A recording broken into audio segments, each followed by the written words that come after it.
Yo, what's up guys? Thank you for tuning into another video here. Today I'm going to be taking you through the second qualifying practice of the 450 Ironman Pro National 2022. I did this a couple times in 2020 and you guys absolutely love it, so I brought it back. So I brought it back this season for you guys and I'm very excited about it. Ironman, definitely, in my opinion, one of the gnarliest and scariest tracks to qualify on, which you guys will see why momentarily when you see how gnarly the track is. But before I get into that, I know a bunch of you guys are going to ask how I got the footage that I got, so I'm just going to address that before we get into the video. In this video, I am using a chest-mounted Insta360 ONE RS camera. That's their new one. It's the modular setup where you can swap out the lens between a front-facing 4K lens or a 1-inch lens, or in this case, I am using the 360-degree lens. So I've mounted that on my Alpinestars under protector, cut a little slit in my jersey, and it's just poking out right in front. Very discreet. The camera, the footage looks absolutely incredible, and it doesn't get in the way for Pro Nationals, which is awesome. But the video will talk for itself. You guys can obviously be the judge on how it turned out. If you guys want to know more about this camera, I actually have a full review on my YouTube channel. I'll link that video down in the description. I'll also put a link directly to the Insta360 website where you guys can check out the camera, pick one up for yourself if you like this video. So back to qualifying. A lot of you guys are probably aware, but we get two 15-minute qualifying sessions at every Pro National.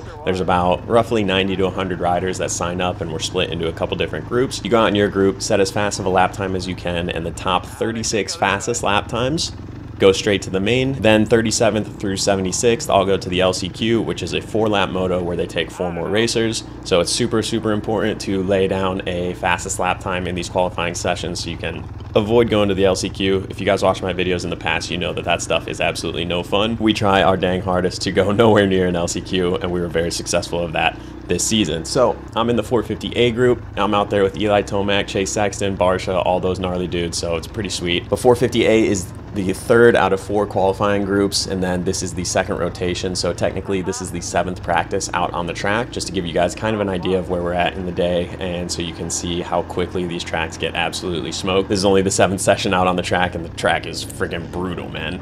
Like I said, definitely one of the gnarliest for qualifying. You guys may also recall, before the second set of qualifiers, they give you 5 minutes of start practice, so we're headed down to the line right now to do that. Normally, I just like to do 2 or 3 of them, keep the clutch pretty fresh, because as a privateer, it's not like we're changing clutches between practice and the moto. So do a couple hole shots just to kind of figure out the dirt, and just to see how much traction there is, you know, how far I need to lean forward, maybe if we need to adjust the height of the hole shot device. If there's a lot of traction, you can really crank that thing down, get far over the front, and leave it wide open.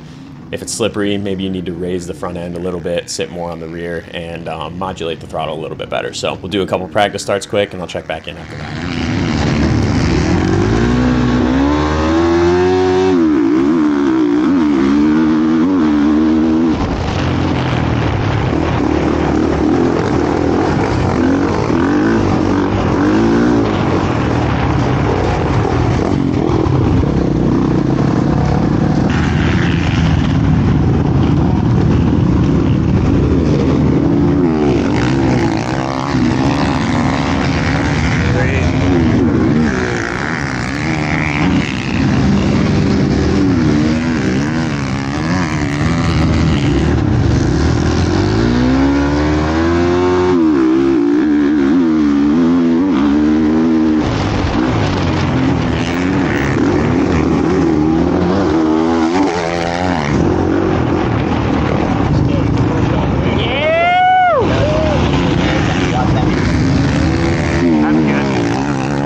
Practice starts done, feel good about that. I've been struggling with starts all year, so hopefully we can dial them in for the motos. But yeah, practice starts done. We're heading out for the first sight lap.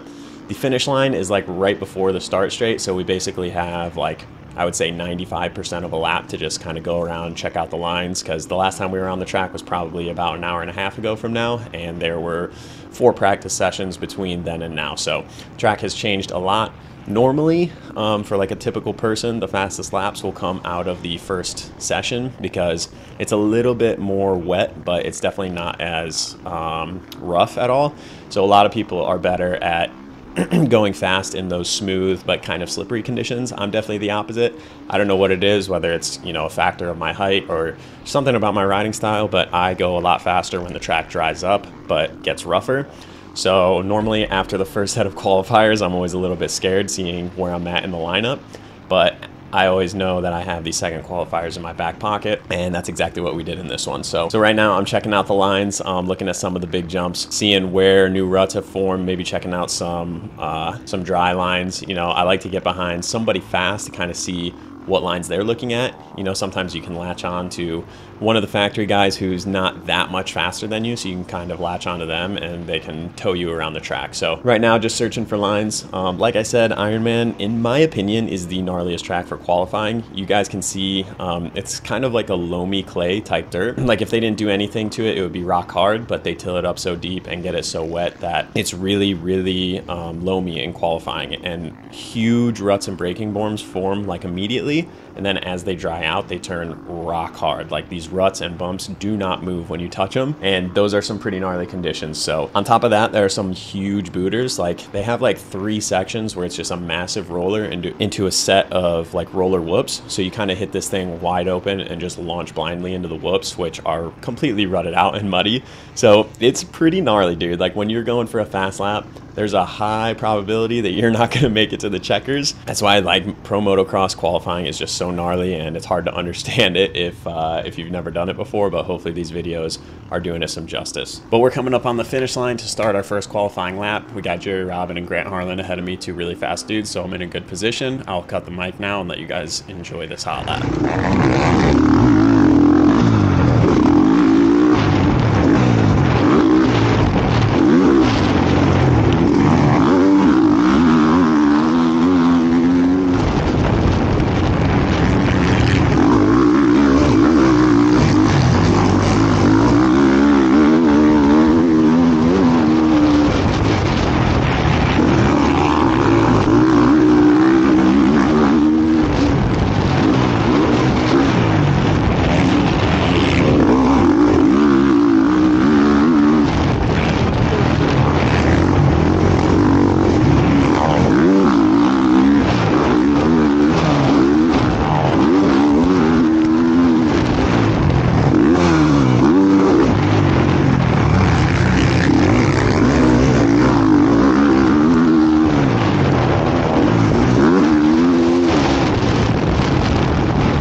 All right, so first flying lap, 2:07.16. That's unofficial, obviously. That is going off of my Insta360 camera footage, which is probably more accurate, but the actual official timing and scoring said I did a 2:07.668. So I don't know, might have gotten gypped like half a second there. I don't know. Nah, just playing. But I'm super happy with that lap. Like I said, Grant Harlan was right ahead of me, and he actually ended up getting 14th in Moto 2 on this day. So the fact that I kind of reeled him in, and I think I ended up qualifying with just barely a better lap time. So that was a huge positive for me, especially considering that you guys know qualifying lap times are not my specialty. I'm normally a much better racer. On the days that I have a good qualifying time, I know that that bodes well for the motos for sure. So definitely good to see a good lap time early. You guys can see most guys do 1 hard lap, 1 roll lap, 1 hard lap, 1 roll lap. A couple of the really gnarly guys can do 2 hot laps in a row, but honestly, for a guy like me, if I can do 2 hot laps in a row, it's because I didn't try hard enough for the first one. You know, if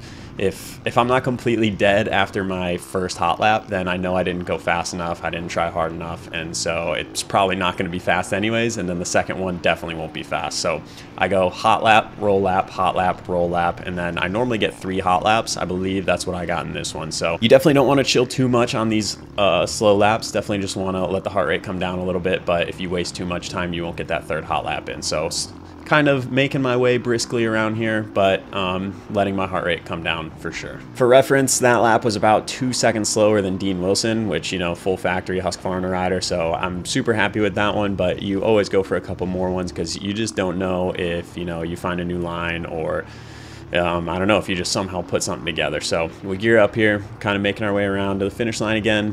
We go out for another hot lap, and we'll see how that one goes.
Alright, hot lap 2, unofficially a 2:08.02. I definitely messed up a couple corners in this. I knew it wasn't going to be quite as fast. I was kind of frustrated with it, but as I'm going past the mechanics area here, I look over and see that my first lap was really good. It's kind of a weird game that you play, especially when the mechanics area is that close to the finish line.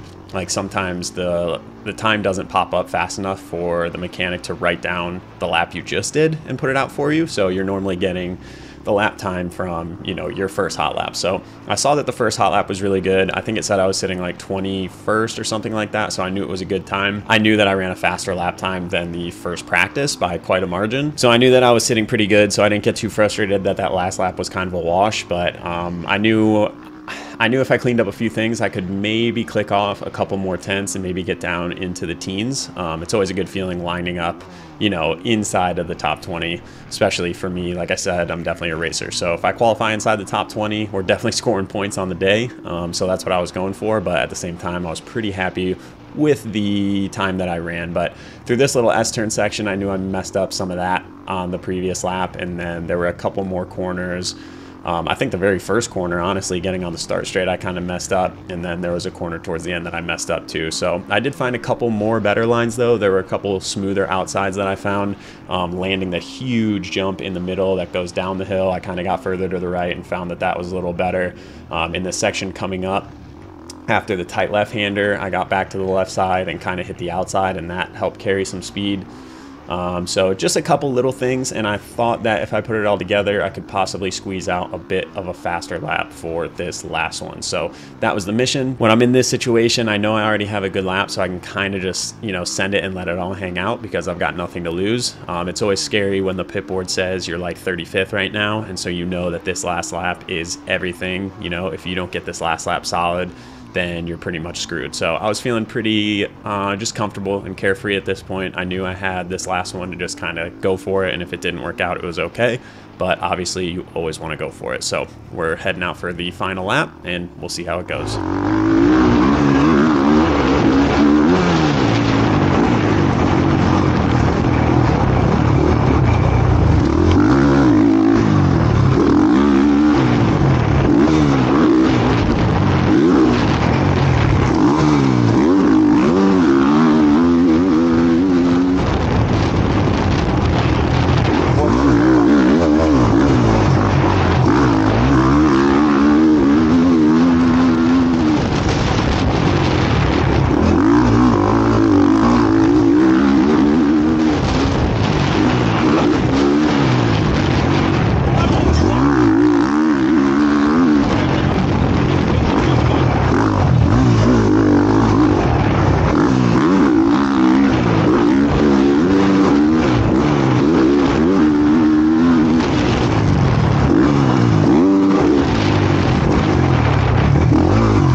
Well, there you have it, a 2:08:07. Kind of surprised. I honestly felt like watching this one back that this one was going to be a bit faster. I obviously knew it wasn't already because I saw the lap times on Live Timing and Scoring the day of the race, but watching it back, that one looked pretty fast.